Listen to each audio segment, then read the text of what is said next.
Heartiest congratulations to Sabera on the 6th edition. Next time, let's have an all-women team so that more people can get attached to it and the impact will become bigger. To be able to actually see cross collaboration. They could really benefit a lot from the Sabera's network on the innovation and philanthropic model. We've had very large organizations, Maharatna PSUs, actually come up on stage and say this. You're amazing. You're just amazing. Thanks to Sabera, and they've been supporting them over the years.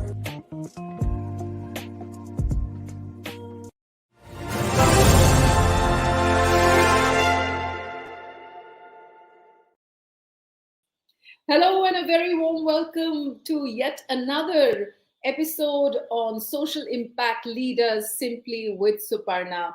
I have a very impactful young lady here with me who I will formally introduce. But before that, as is cursory, I would like to invoke the higher power, the Shakti.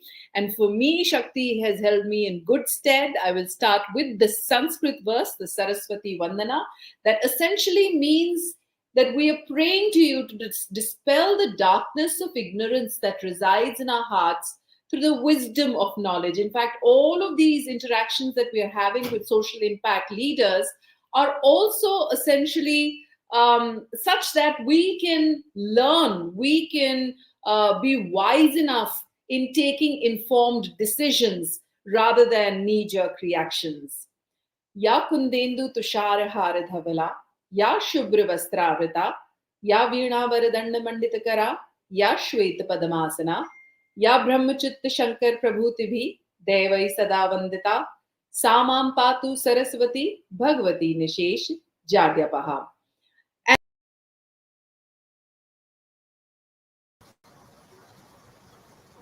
And as I was mentioning, I am very proud to introduce to you Iram. Iram is a Sabera awardee for the most innovative development sector project for 2023.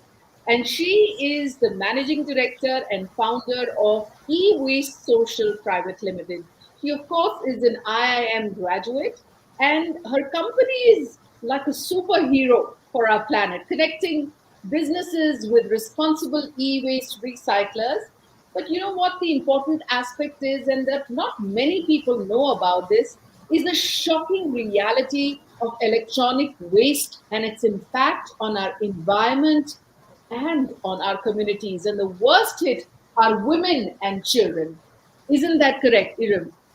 Yeah, thank you, Suparna, and for providing this platform to showcase the impact. For you're doing a great job by showcasing the impact. And yes, yeah, like the electronic that we use every day is actually hazardous when we stop using it. So it's basically every day what electronic we are using, be it a mobile phone, a laptop, a tablet, a refrigerator, an air conditioner. Once it stops, once it's end of life cycle, it is basically hazardous and it needs to be recycled. And that's the reason we have EPR, that is extended producer responsibility, and along with that we also have responsible consumption, as to why we need to ensure that we recycle. And what we are doing over here is a platform to recycle easily. So let me put the context correctly here. When I look at e-waste social, and your company is a fairly new company, right? And the need to have this, platform where we can actually responsibly, dispose of our e-waste or our electronic items, like you elucidated. Somewhere or the other, it seems in India, we always had a very responsible way of consumption, a responsible way of also disposing.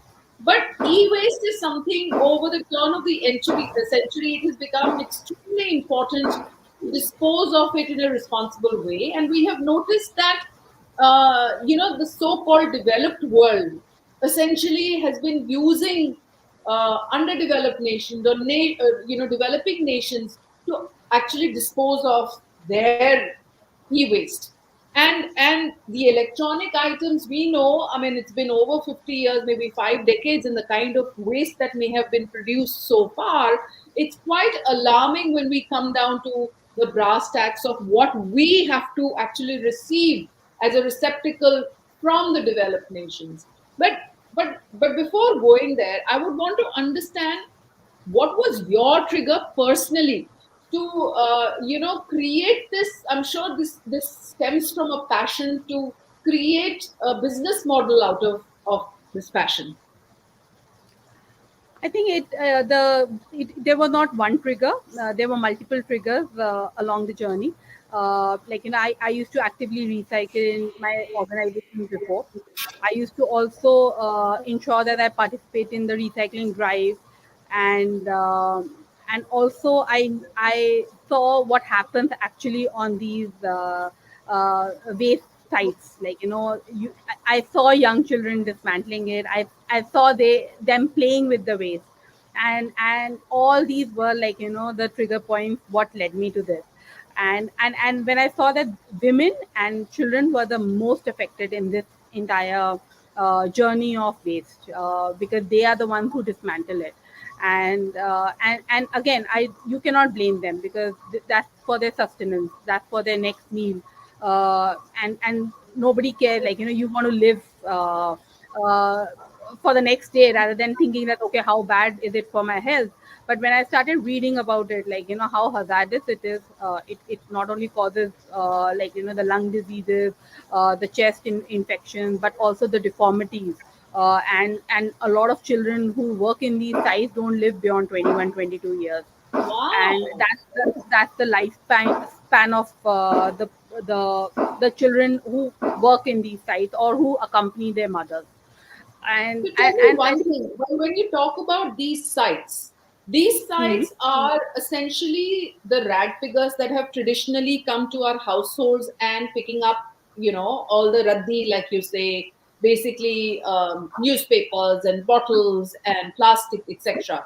But they're also open to taking gadgets from you, and they give you a price for it. Is that correct?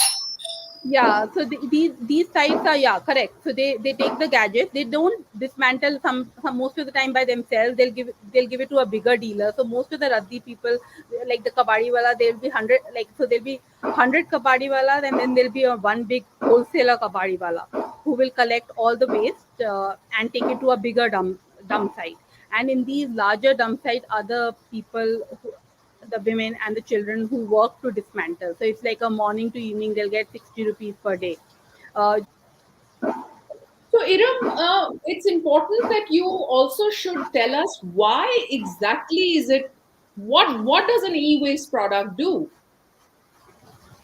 So e-waste, basically it has metals, it has gold, it has silver, it has aluminium, and any electronic. If you open a wire, you'll get copper, which is valuable, and that's the reason why people want to dismantle it. So if you know, like a newspaper, they cannot do much out of it. It will either go to a like a ready wala who will make who will sell bhel puri, chana and all that in it, or it will go for packaging of various food items or non-food items.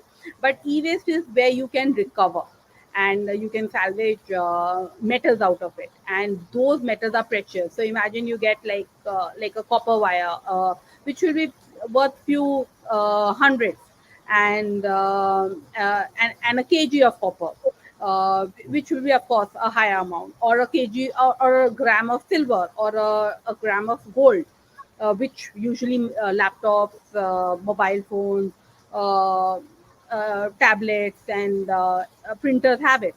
So that's the reason why it is so exciting, and for waste pickers to dismantle it themselves. They don't want to It's give it an to the recycler. incentive for them that while the Yeah, regular products may give them certain amount of money, but this they can get precious metals out of it, and that can be correct. supplement to their source of income. Now, when Yeah, when a person dismantles this, what happens? so there are, along with these precious metals, there are toxic elements also present in the electronic waste, including lead, lithium, and which when dismantled inappropriately. So there is a way of dismantling. You need air purifiers, you need a mask, you need to dismantle in a certain way. It's 90% less hazardous. But when you dismantle it, you just take a rock and start dismantling it. It releases those fumes, and you are inhaling it directly. And these fumes, not only you are inhaling it directly, like it is hazardous for the person who's dismantling it, but hazardous for the entire ecosystem, because these fumes are getting into the environment, going into the any land where the dismantling is done, and passing back into our food system.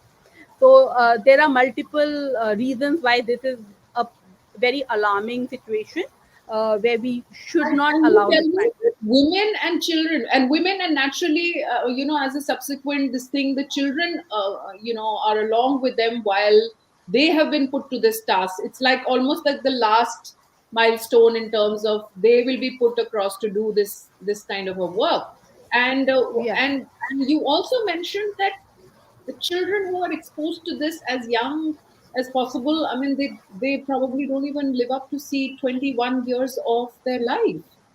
Yeah. Yeah. So it is an alarming situation. And why women and children are exposed? Because first of all, they are unaware about the hazard. The second thing is that they are the cheaper labor, right? A man can work in a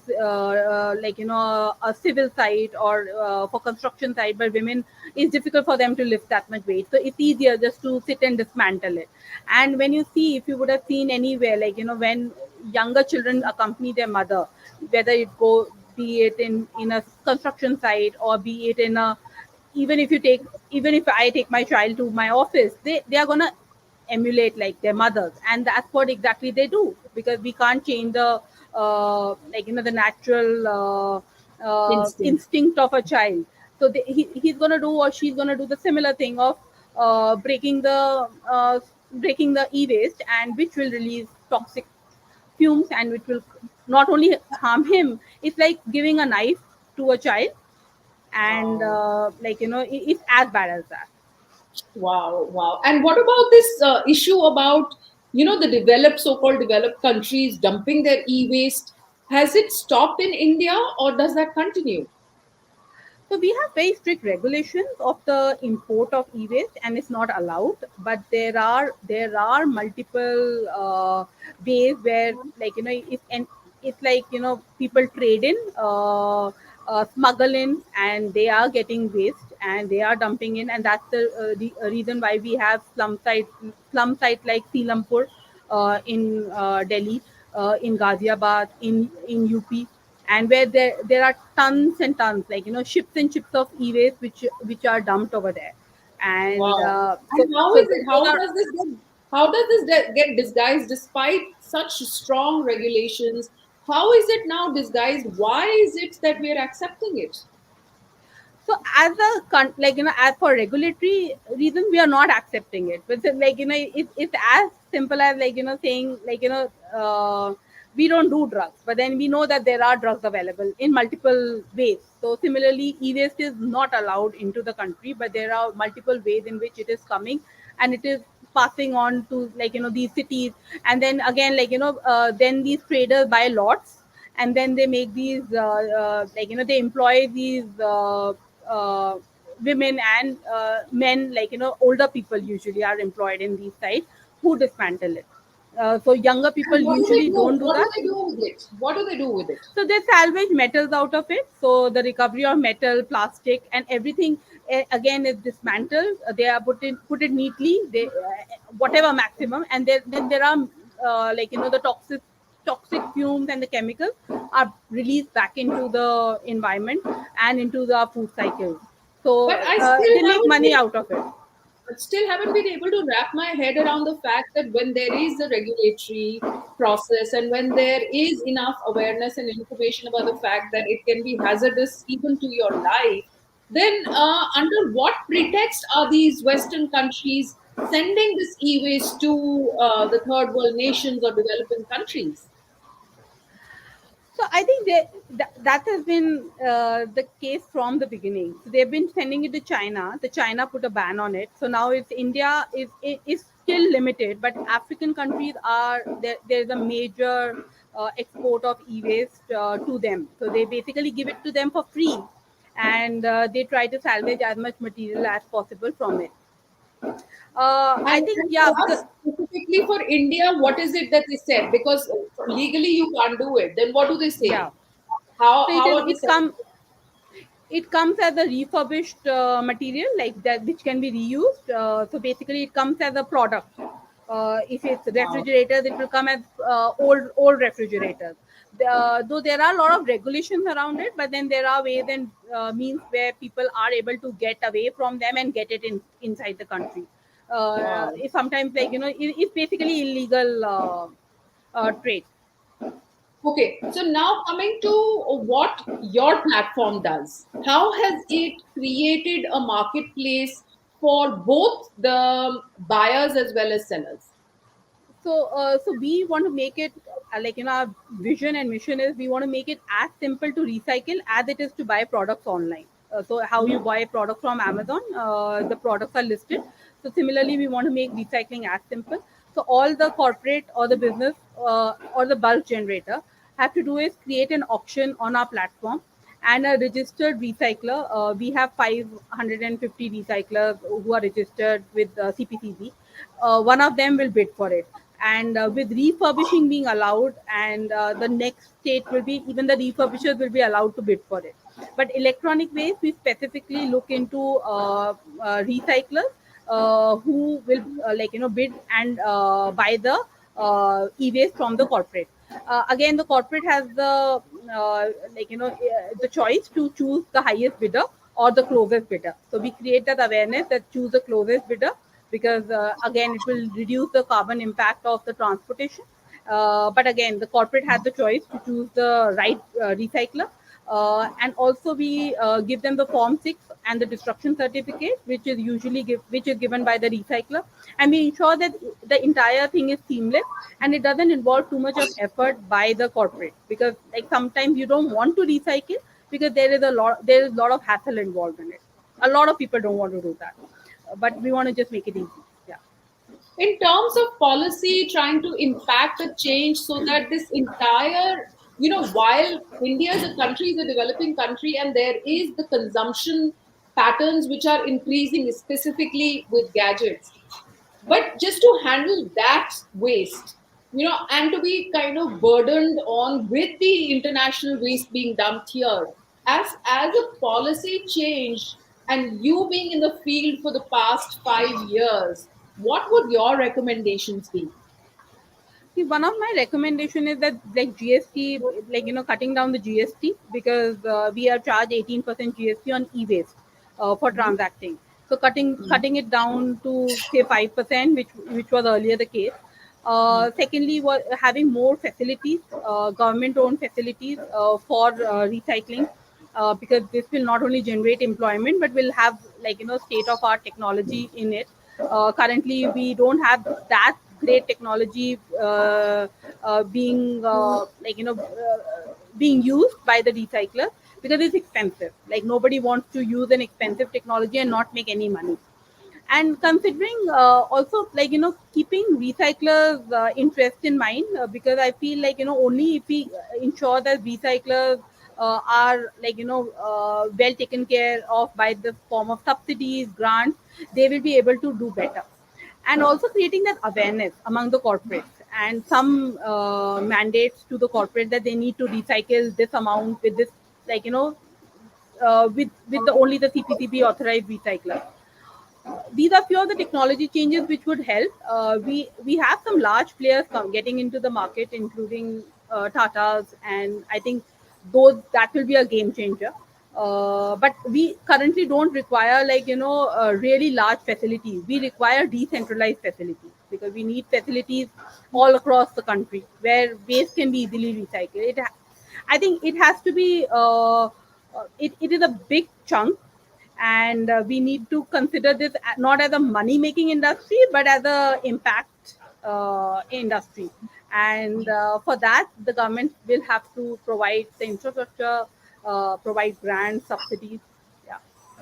And what about the embargo on the international imports of these, even refurbished items? Yeah, I think there will be stricter laws, but again, like I don't see it completely going off. But then again, once we start cracking, see again, if you see, waste is not a very important industry, right? If it's gold, gold is valuable, so then we have a lot of strict regulations around gold imports or gold exports. But waste is still considered to be a very neglected industry, where it's not important for people to really step up. There are bigger issues like infrastructure projects, crime, uh, etc., and health, food. Hence, this is it's not going to be immediate that we are going to have a crackdown on complete ban. But I feel like in future, when the awareness starts increasing and when the government wants to take stricter action, there will be changes made. And in terms of statistics, do you have any kind of statistics that kind of can can probably put certain amount of pressure on the policies to be changed or impacted in the favor of e-waste recyclers? Yeah, so India is third largest producer of electronic waste in the world, and we also see a lot of design, like products being designed to dump, Wow. to not to renew or not to refurbish. So hence, I think the policy has to start from the not only we have EPRs, so EPR mandates are there, where a company producing electronics, say a refrigeration company, needs to ensure that they recycle. So every electronic produced today in 2024 has to get recycled by 2031. So it's a 7-year period that they give in, 7 to 9 years. And so there are a lot. So India, I would say, is has a very robust policy. Implementation is required. If I go to Europe, if I go to the US, the policies are not there, they're as robust as India. So India has a very extensive policy. It's just that again, giving it a major giving it a priority sector, that this is important, because this is still a neglected industry. Like if you see, out of 550 recyclers, there will be hardly like one woman recycler in the industry, one or two women recyclers in the industry. It's still considered to be an industry of non-educated people, and so we need to create that awareness, give grants, subsidies to make this industry grow. Right, right. Wow, this has been an eye opener of an interaction. While, at the surface, I think all of us are aware of what the problems is. But if I were to summarize our conversation, it seems that it is not as easy or as simple because, it is hazardous to life for people who are not recycling it properly. B, when the international laws come into place and the developed countries try to play smart and dump their e-waste into the developing nations or the third world nations, it's almost like they're trying to get rid of their consumption patterns and put it on somebody else. And fourth, it's extremely important, I think, while we already, like you mentioned, we have a very robust policy in place, but to be able to implement it in the correct way and create more awareness as far as this sector is concerned, as opposed to maybe an infrastructure or a precious metal import, etc., is concerned. I think it is very, very important that we take cognizance of this. Right? Is there anything, a last parting note that you would like to share? So I would just like to share that awareness is a key, and implementation is another important area that we need to work upon. And I hope, some people will get motivated by looking at our interaction. Model. And even if I do feel we did a drive with almost 100 informal sector kabadi walas, and we did tell them that these are the hazards associated with it, and you should not do, or you should not let your children do it. I don't think like out of the 100, like probably 2 or 3 took us seriously, and the rest 98% were like no, this is our work.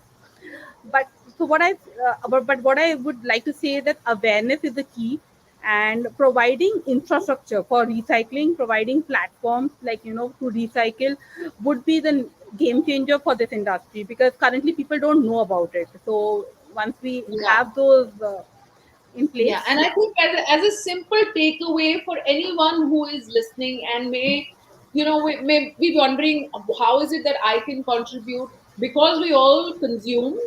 I think it's important that you should hold on in case you need to throw a product, not to give it to the regular, the raddiwala that comes across. In fact, now initiatives have been taken to create bins in various societies that are receptacles of e-waste.